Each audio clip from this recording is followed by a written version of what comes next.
Everybody, back again and back at it with another piece of coil spring. Today we're making this knife out of this chunk of coil spring. It's going to be another Blacksmith style knife or Viking pocket knife, whatever you want to call it. It's going to be a little bit longer and a little bit thinner than the previous blade. So without further ado, let's get this in the fire, get started.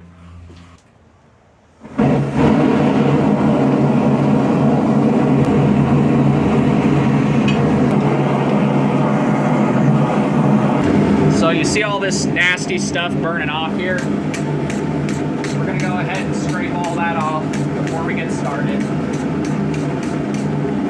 Get rid of all that junk. Now that's some type of like poly rubber coating that they put on these springs to help prevent rusting. And I mean, I can understand why. You don't want these rusting out underneath your car's suspension. But I do not particularly want this forged into my knife.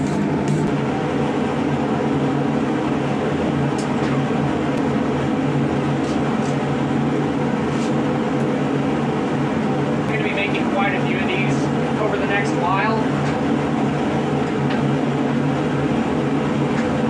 Okay, so now that we've got it straightened out for the most part, probably going to cut it off right about here. So I'll mark that. That way I know where I'm going to cut. And the rest of it we will make our knife out of. So I'm just going to find that mark. Feel for it on the edge. Start cutting our material off.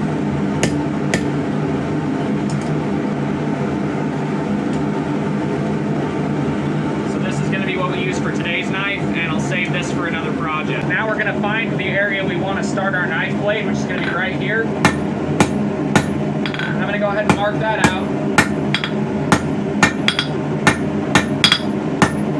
so I know where to forge.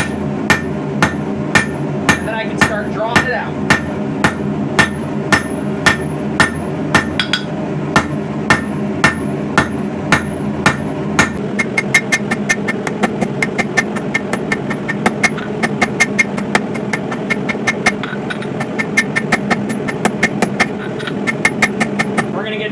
Length out of this before we start tapering everything.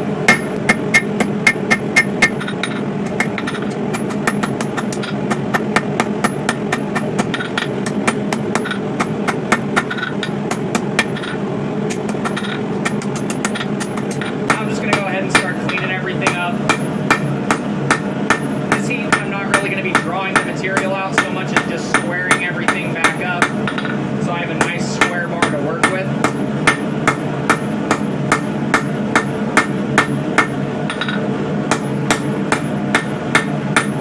Before I taper it.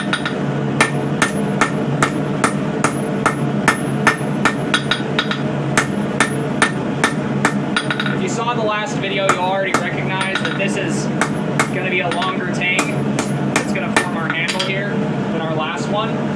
So now I'm going to go ahead and start tapering this, stretching it out a little longer and thinner, getting it to taper towards this end. And then we will start working the handle.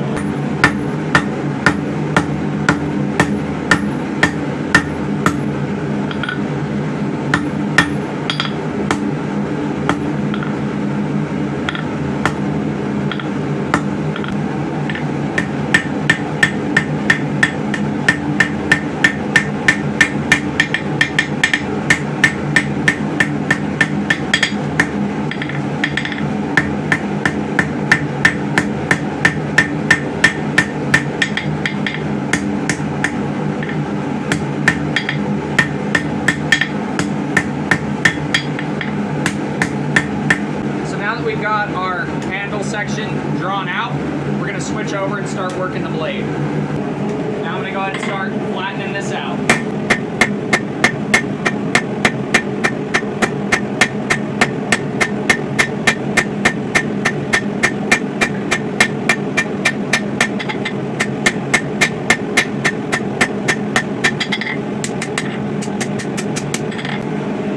Now that we've got it nice and flat, I'm going to go ahead and cut the tin man this early on this one, because this is going to have, like I said before, much longer and different blade profile than the last one we did.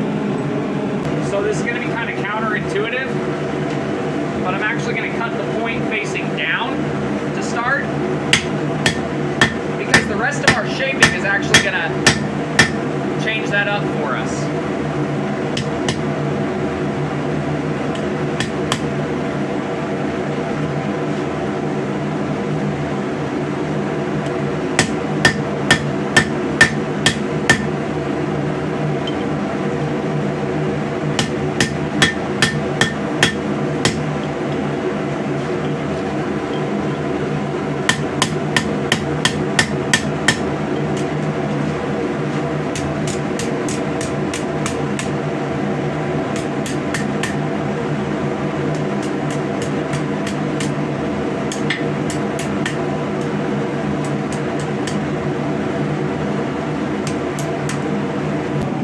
Was a bit raggedy, so what we're going to do is get it nice and hot,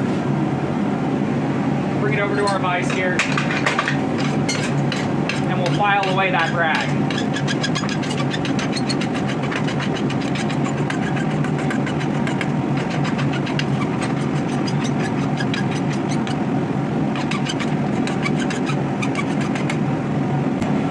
Now we can go ahead and put it back in the fire and start to actually flatten it out and draw out our blade. You guys may have noticed I switched hammers again, and that is because it seems that Brazilian cherry is just a bit too fragile of a wood to be a hammer handle for something this heavy.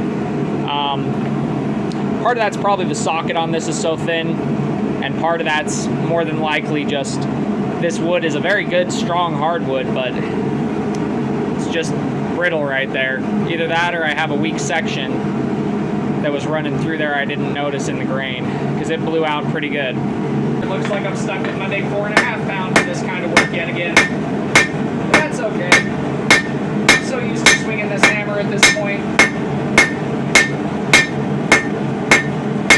I'm just going to be a little more sore tomorrow than I am today.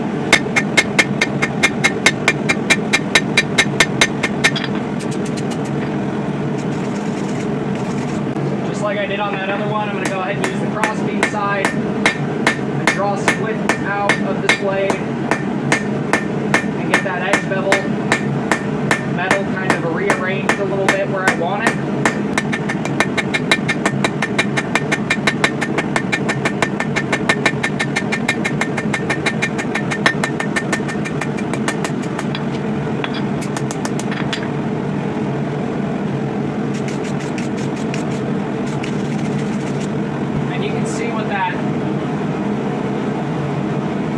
Does to the metal here. You can see my spine's real thick, but it's starting to get much thinner up through here. And that's because I'm only spreading the metal from about 1/8 of an inch away from the spine down. Now I'm going to go ahead and I'm going to flatten out all those cross beam marks that I left in there. And I'm going to hold that blade on the same angle, kind of lean down, just like the rest of the material itself is. This is going to help the blade to spread in the direction that I'm wanting it to.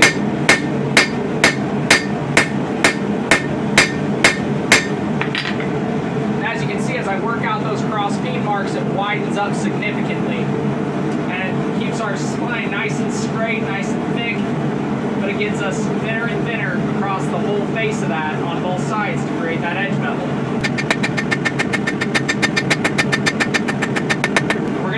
Reshape that point a little bit too. When you're reshaping a tip when everything's this thin, you want to make sure everything stays nice and straight, so you don't end up with hot cuts, cold shuts rather, in your material.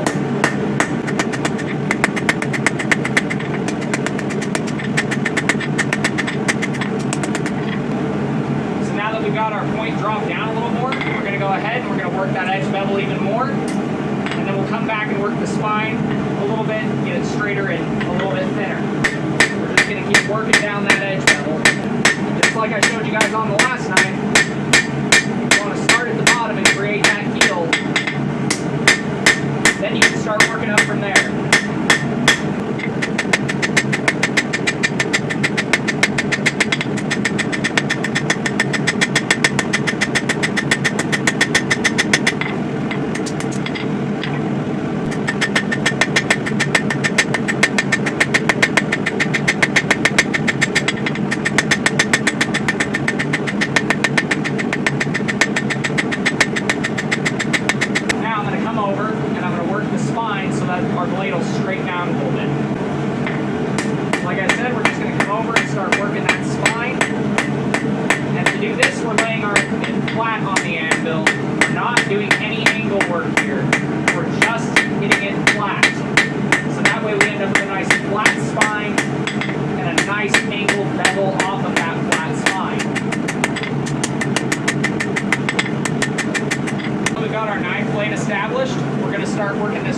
transition area where it's going to transition into the handle, make that a little cleaner, a little smoother, and then we'll go ahead back over, start working on the scroll and closing up the handle. First I'm going to line up that spine of the knife all the way back to our transition. Smoothing out that angle so there's no sharp angles, no places that the shock can load up and cause us problems later. Now I'm just going to come over here and we're going to angle that up just like we did on our last knife. Just use the horn of the anvil to create a nice angle where your handles spiral, where that little scroll you're going to create can hang up on. So I'm just going to tune up my scroll a little bit more, get it a little smaller. Make sure that that angle runs up and into the rest of the handle nice and smoothly. Because that is something you cannot change once you make that scroll. Get it on the last one, we're just going to very gently, very carefully start scrolling over our end here so we can get a nice tight little scroll.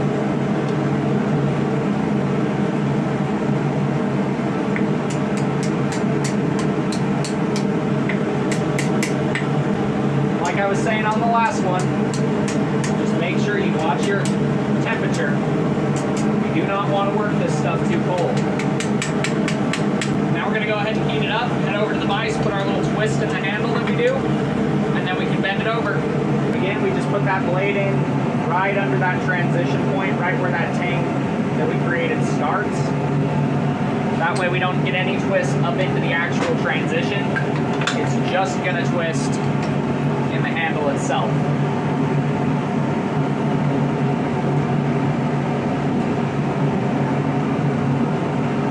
I think for this one we're going to do a nice tight twist. Brush it like Mom told you to do growing up with your teeth. Nice and hot. We're going to do the same thing we did on the last one. Go ahead and put it in the bending cord to get it started. Then come over to our little bit and carefully work it back over itself.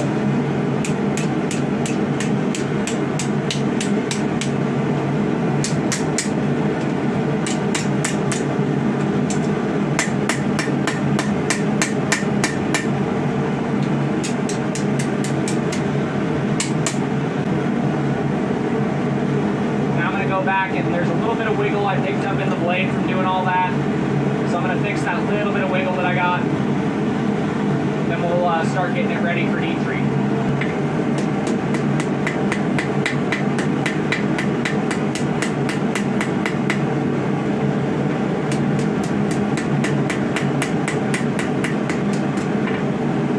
Go ahead and brush before we anneal, and then after we anneal,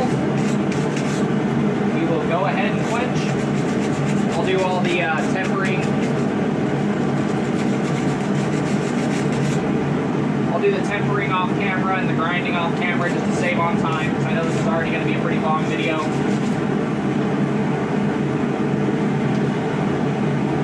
So yeah, I'll show you guys the quench here in a sec, once we get this all annealed, and then we'll go from there.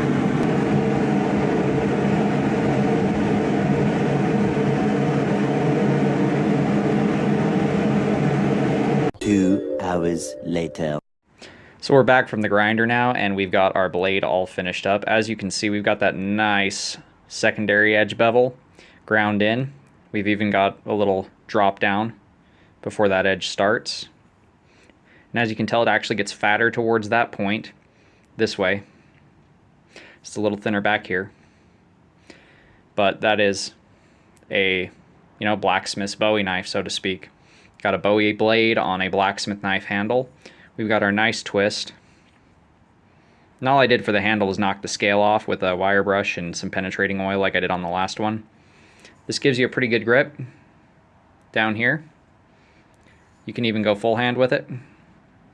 And you can even go right up under that sharpening choil for some really serious control. And it actually lets you stick your pinky back, and even this finger a little bit, back inside of there. and gives you a real serious tight grip on that for whatever you're doing with it. This one's going to hit the Etsy store when the other one does. Hopefully they're both up by the time this video drops. Hopefully they're not sold off all by the time this video drops. Hopefully I've got a few more that I've made after this one that'll be up on there. But yeah, let me know what you guys think of this knife in the comments section below. About a 2-hour knife build, 1 hour of grinding, and about an hour of forging to make this blade. But that does it for today's video. If you guys like what you've seen, you know what to do. Do the thing right there. And until next time, God bless. Stay sharp out there. If you're looking for a custom sharp object, check out the Etsy store.